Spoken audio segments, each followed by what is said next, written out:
teman-teman semua. Di sini kami dari kelompok 6 sedang melakukan mini riset ke sekolah Yayasan Pendidikan Nur Cahaya, yang dimana mini riset kami berjudul Multikulturalisme dan Pendidikan Multikultural. Kami melakukan mini riset ini sendiri terletak di Jalan Bunga Cempaka nomor 41 Padang Bulan Selayang, Kecamatan Medan Selayang, Kota Medan, Sumatera Utara. Yayasan Pendidikan Nur Cahaya adalah salah satu sekolah yang mengedepankan prinsip multikulturalisme dalam sistem pendidikannya. Dalam riset kami menemukan bahwa sekolah ini sangat menekankan pentingnya keberagaman sebagai kekuatan yang dapat memperkaya pengalaman belajar siswa. Hal ini dapat dibuktikan pada saat kami masuk ke sekolah untuk melakukan mini riset. Kami melihat siswa-siswinya dengan latar belakang yang berbeda, baik dari budaya, agama, dan etnis. Dan yang paling menarik bagi kelompok kami setelah melakukan mini riset di sekolah ini, kami melihat sekolah ini tidak hanya mengajarkan siswa untuk memahami perbedaan, tetapi juga untuk merayakan keberagaman itu. Kurikulum yang diterapkan mendorong siswa untuk bekerja sama, berkolaborasi, dan belajar dalam suasana yang penuh saling menghargai dengan berbagai kegiatan yang mencerminkan keragaman budaya, agama, dan bahasa. Siswa diberikan kesempatan untuk merasakan langsung betapa pentingnya nilai toleransi dan empati dalam kehidupan sehari-hari.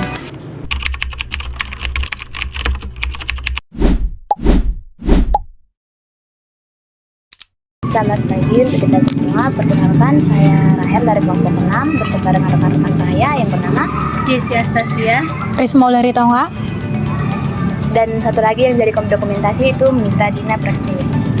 Kebetulan kami dari kelompok 6 ini mengambil tema tentang multikulturalisme dan pendidikan multikultural yang berada di dalam mata kuliah studi masyarakat dengan dosen pengampu Pak Hidayat serta Ibu Sri Lestari Samosir.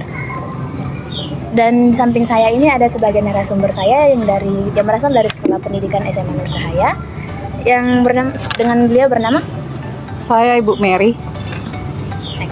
Baik, terima kasih untuk waktu dan kesempatannya, Bu. Oke. Ini saya akan bertanya tentang multikulturalisme dan pendidikan multikultural yang ada di Sekolah SMA Nur Cahaya ini.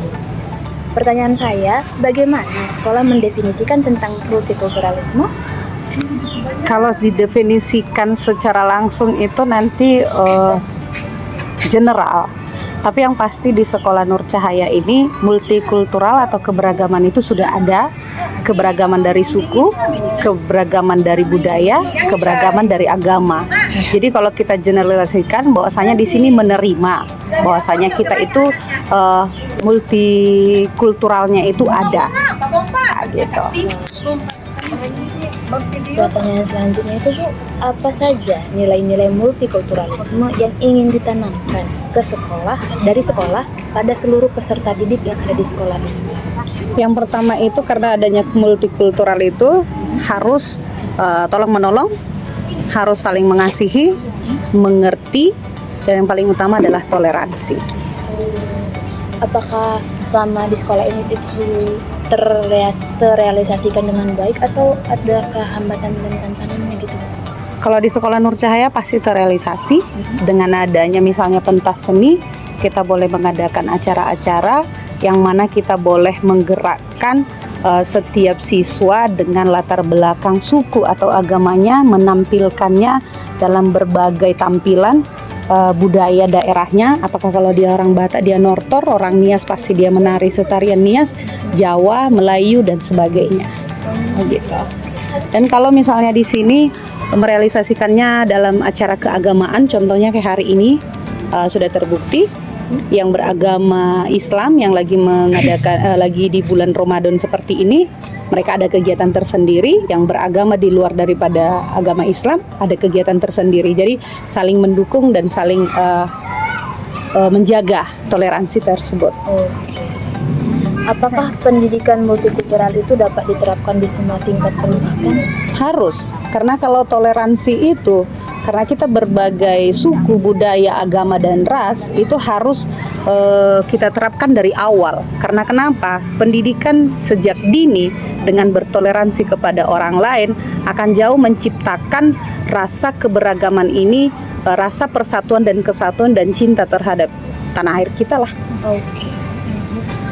Ya, pertanyaan selanjutnya Bu, apakah ada tantangan yang dihadapi sekolah dalam mengimplementasikan pendidikan multikultural Bu? Untuk sampai sejauh ini di pendidikan di Nur Cahaya, karena sudah sejak berdirinya Nur Cahaya ini kita sudah banyak multikulturalnya, tidak terlalu sulit untuk menerapkan gitu. Bagaimana hubungan antara pendidikan multikultural dengan pembentukan karakter siswa, Bu? Apakah ada keterkaitan atau ketertolak-belakangan? Sudah pasti ada keterkaitan, karena kenapa? Ketika kita duduk bersama dengan orang yang berbeda dengan kita, pemahaman itu sudah harus ada, toleransi itu sudah harus ada. Tapi sampai sejauh ini saya sudah kurang lebih mengajar di sini 15 tahun, tidak ada terasa yang namanya perbedaan itu. Di sini saling mengerti, toleransinya kuat. Apakah Bu ada mata pelajaran khusus untuk menanamkan multikulturalisme pada siswa? Dengan program pemerintah kita, dengan program agama yang kita dapatkan dari serta program dari rumah kita masing-masing, sudah harus menerapkan itu. Jadi pendidikan di sini itu sudah berkaitan apalagi dengan kurikulum. Kurikulum kan sudah mengajarkan kita itu semua karena kita ini berbeda. Bhinneka Tunggal Ika itu sudah diciptakan. Apakah sekolah melibatkan orang tua dalam pendidikan multikultural? Pasti, karena kenapa? Kita tidak boleh pincang. Karena kan murid itu kan atau siswa itu kan berangkat dari rumah, orang tuanya itu di rumah, di sekolah guru. Jadi sama-sama membentuk karakter yang baik gitu. Selanjutnya Bu, apakah ada kegiatan ekstrakurikuler atau program yang tersedia untuk pemahaman lintas budaya? Oh, ada. Misalnya di dalam agama Islam ada ekstrakurikulernya PHBI, ya kan? Ada juga di agama Kristen PA. Jadi itu semua tujuan utamanya adalah membentuk karakter supaya toleransi tadi lebih kuat dan saling mengerti dan memahami kondisi temannya yang berbeda dengan dia. Gitu. Dan selanjutnya Bu, bagaimana sekolah melibatkan siswa dalam kegiatan yang merayakan keberagaman mereka tersebut? Kalau di sini sampai sejauh ini seperti yang aku katakan tadi, karena mulai dari nyampe di sekolah ini mereka sudah tahu bahwa di sekolah ini adalah nasional. Sistem nasional itu adalah adanya berbagai keberagaman, adanya multikultural. Jadi tidak pala susah menerapkannya karena secara agama, secara suku dan ras balik lagi itu tadi. Semua itu sudah berkesinambungan, tidak terlalu sulit lah. Ya, selanjutnya Bu, mengapa penting mengajarkan nilai toleransi dalam pendidikan multikultural? Kalau mengajarkan nilai toleransi itu wajib supaya tidak ada perpecahan, supaya tidak ada pengejekan, supaya tidak ada yang menghebatkan sukunya, tidak menghebatkan agamanya. Akan tetapi semuanya sama. Jadi saling toleran. Karena nggak ada lagi di atasnya itu toleran itulah lebih tinggi aku rasa ya. Gitu. Baik Bu, pertanyaan selanjutnya, bagaimana pendidikan multikultural itu dapat mempersiapkan para siswa dalam menghadapi masyarakat sekitar ataupun masyarakat global yang ada di sekitarnya? Oke, seperti yang aku katakan tadi, pendidikan dasarnya itu kalau sudah mengerti toleransi tadi, dia berangkat dari rumah yang masih satu suku, satu agama, satu budaya dengan orang tuanya, berangkat ke sekolah berhadapan dengan yang multikultural, mungkin gurunya, temannya, bahkan sepermainannya itu berbeda. Hal itu akan membuat perbedaan bagi dia. Nah, dengan melihat perbedaan itu dan menciptakan kesatuan dan persatuan itulah yang membuat semuanya indah gitu loh. Jadi tidak hanya mengunggulkan sukunya saja atau agamanya saja gitu. Baik Bu, dari hal tersebut apakah tentunya pasti ada memiliki dampak positif dari pendidikan multikultural itu terhadap prestasi akademik siswa? Apa saja itu? Kalau misalnya seorang siswa yang sudah memiliki jiwa yang tolerannya tinggi, berarti dia sudah mau menerima perbedaan, mau menyelaraskan yang dia pikirkan, otomatis inteleknya udah lebih oke dan sudah bisa bersaing di kancah sepantaran umurnya, apakah di tingkat-tingkat olimpiade atau tingkat-tingkat apapun seni dan budaya, dia sudah lebih toleran. Itu tadi dari dampak positif. Kalau dari dampak negatifnya Bu, bagaimana pendidikan multikultural ini dapat membantu mengurangi prasangka dan juga stereotip di kalangan siswa itu? Misalnya kayak hal-hal negatif, kayak misalnya ada perbedaan terus mereka nggak sengaja Bu merasa terasingkan, atau misalnya dari kulit putih atau kulit hitam kayak seperti itu Bu, contohnya. Mungkin awalnya mereka merasa itu bisa dikatakan bullying, ya Iya, kan? Bullying itu termasuk ke sisi negatif daripada multikultural. Iya. Tapi dengan adanya penerapan sistem pendidikan no bullying itu, siswa akan jauh lebih mengerti. Tapi kalau dibiarkan sisi negatif ini, itulah menjadi dampaknya nanti bisa tawuran, ya kan? Bisa menjadi tawuran, atau sekarang bisa dibilang bullyingnya, karena apalagi efek bullying kan jauh lebih panjang dan rentetannya bisa sampai, apalagi zaman sekarang bisa sampai bunuh diri.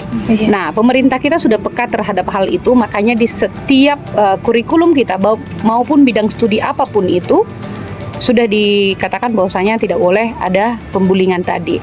Nah, sisi negatif inilah yang kita kikis pelan-pelan. Jadi kalau warna kulitku dengan temanku berbeda, itu tidak boleh menjadi persoalan, karena berbeda itu indah. Kalau agamaku lebih minim dibanding orang yang beragama dominan, tidak boleh saling mengejek. Karena kenapa? Tanpa mereka pun bukan lagi namanya Pancasila atau tidak ada keberagaman.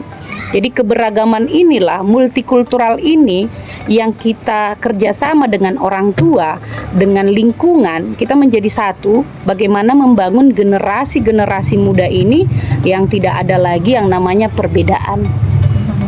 Kita pasti berbeda, tapi tidak boleh itu ditonjolkan. Tapi kita menyelaraskan atau menyamakan supaya bagaimana keindahan yang hasilnya. Gitu. Ada pertanyaan lagi? Oke. Teman-teman, kami sudah bertemu dengan narasumber dan sudah mendapatkan yang kami jadikan pertanyaan dalam pertemuan hari ini.